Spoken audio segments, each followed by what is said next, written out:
Hey, what up, guys? Welcome back to another episode of Filling Your Cup. I'm your host, David, I'm your other host, Calvin. What's up? and today we're gonna do a little something different. It's kind of like one of our earlier videos where we talk about personal finance, but not pertaining to us, but like a celebrity. So in this episode, we're gonna talk about Kelly Clarkson's divorce and how that is playing out. So Calvin, I guess can you fill us in on the little sum on what's going on? All right. So, Kelly Clarkson, famous singer from American Idol, who we all know, recently filed for divorce from her husband. Husband's name is Brandon Blackstock. So, the details in this divorce includes, I think Kelly Clarkson has to pay him $200,000 in support and over $45,000 in child support. So a little under 200K monthly to her husband or ex-husband uh, from this in alimony from his divorce. So you know, and oh, that's not it. His husband or her husband wants more money on top of that. He wants over $400,000 worth of child support and spousal support on top of that. So they're constantly but working out the details, but it looks like their marriage is done. Whatever the final payment will be, well, it's up to the judges. But before you feel bad for Kelly Clarkson, here's another fun fact. She rates in $1.5 million monthly in profit and revenue and income, things like that. So is it fair? Is it not fair? What will who are we to judge? What do you think, Dave? Well, I think so. When I first heard the story, right, like when I heard that he was asking for 150 and like 445 for child support, I'm like, it's okay, man. She's making 1.5 mil, and he was her long term manager, so he was working for her technically, right? So technically, he can argue that he devoted his life for her career, like he supported her all throughout no throughout the whole his whole tenure at the at her company. I don't know, her career. So he was supporting her throughout her whole career.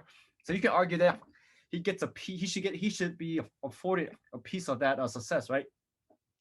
If she's making 1.5, he gets 150 plus 45 in child support. I think we can all agree that's fair.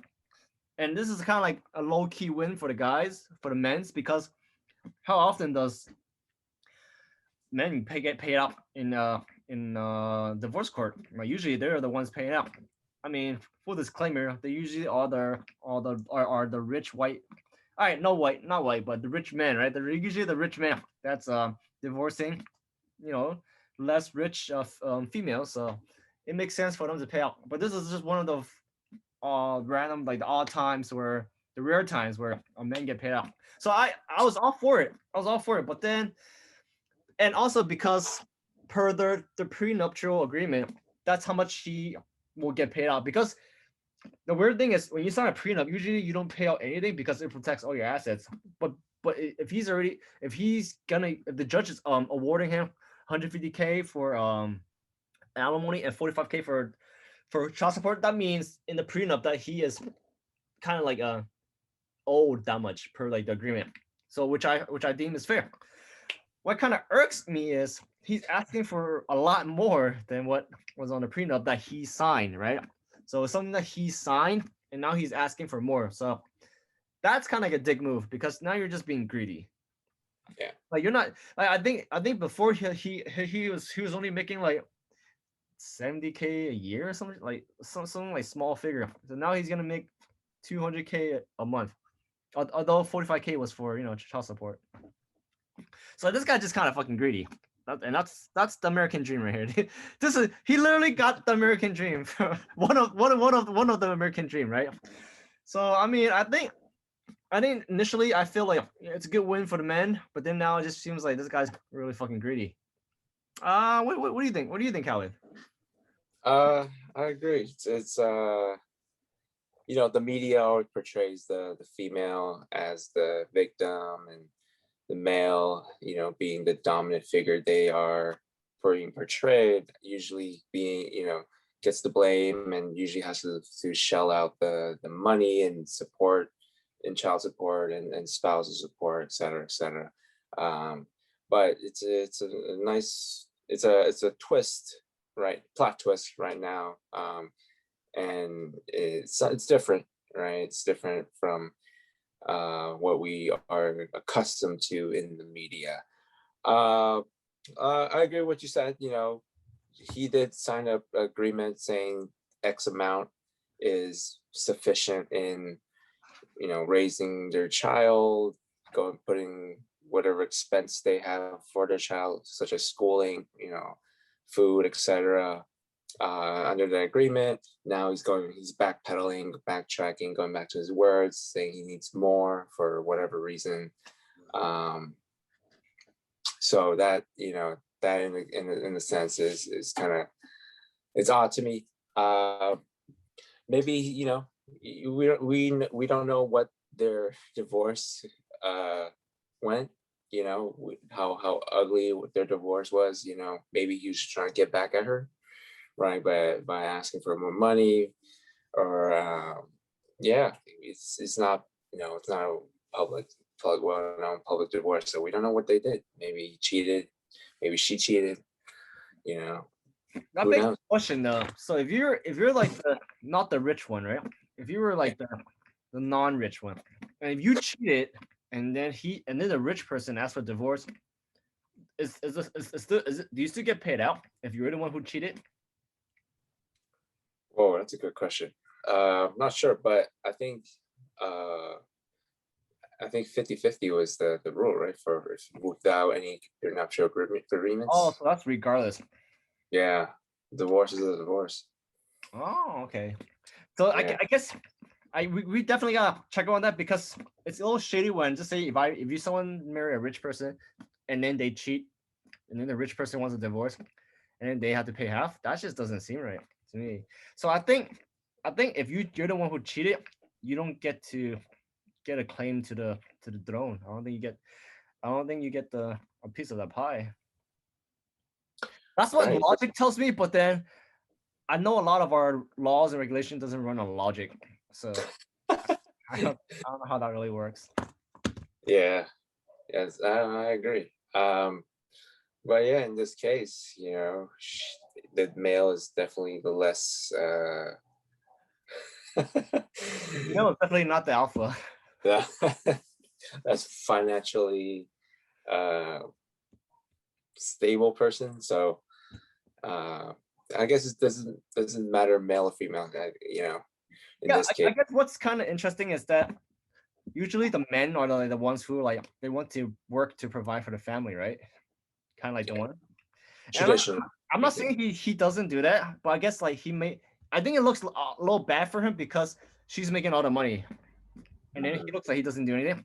But maybe that's just kind of like how the dynamics is in this relationship, right? It's kind of like you're the breadwinner because you are famous and you have a career. So I'm gonna take a backseat as a man. I'll be the homemaker, which I mean, because I don't want to like fault him for not being the breadwinner because a lot of women makes more than men depending on jobs, right? So we don't want to ding him for that. But I will ding him for being greedy and try to get more than what he deserves. Okay, maybe not what he deserved, but like he's kind of trying to get more than what he signed in the agreement because I think that's the only the reason why the judge would award him with fucking money is the prenup says like, hey, you get X. Maybe I think he gets like 10% of your monthly take home like income. You get 10% gross, which kind of makes sense. She makes 1.5 mil, and he's getting awarded 150K. I did the mental math. That's 10%.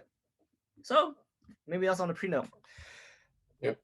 I just I don't know. This is an interesting story because I mean not often like the men be on the other end, right? The receiving end of the alimony payment. But then he's also a greedy ass SOB for wanting like more than what he signed for. So, but that's that's part of the American dream, man. You gotta dream big and be greedy, because then Right.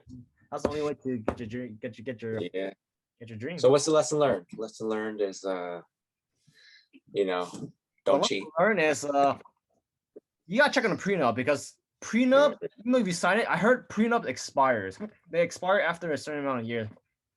So like yeah, so like a lot of those billionaires, right? They sign a prenup earlier in of course they signed it, right? Billionaire. And then the wife divorced them after 20 years. Like she'll play nice, no, no, no, no, I'll be a homemaker, take care of the kids. And then like right, I think it's like let's just say on the 21st year, you can the prenup is no longer valid. She'd be like 21st year, boom, I want a divorce. Got him. Boom. It's a 20-year investment, but the rate of return must be astonishing because you just became a billionaire. Yeah.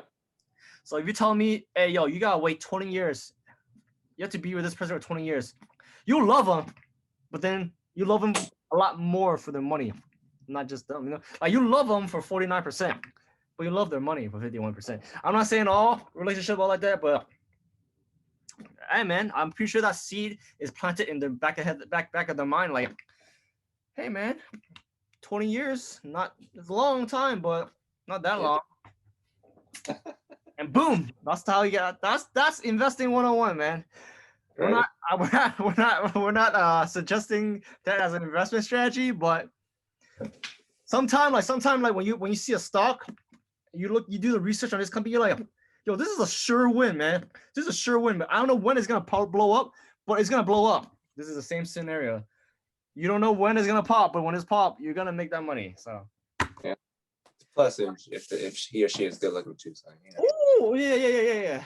I mean, like it's a mutually like the first 20 years is a mutual benefit, but just after that, the guy or girl will realize that you're doing it for the money if they want a divorce, right? So that's kind of, hey man, don't hit the player, man, hit the game. That's what there it you is. go. Yeah. So yeah, that's one lesson. If you're really check up on your prenuptial law or your prenuptial rules, and maybe even frequently have it updated. Because you know how like people they renew their vows. Oh yeah. Hey babe, man, let's renew a prenup. It's only fair. That's like one anniversary that the woman will never want to celebrate. The woman or man. Yo, let's renew the prenup, team. Bro, if they bring up like every 10 years, you gotta be thinking back in your mind like, what is this? Something's off here. Shoot, I know. All right. Well, I mean, that's what we have for this episode. I mean, yep. Make sure you renew your vows. Yes, exactly it. That's exactly it. All right, man. We'll catch you guys, in the next one. All right. Peace.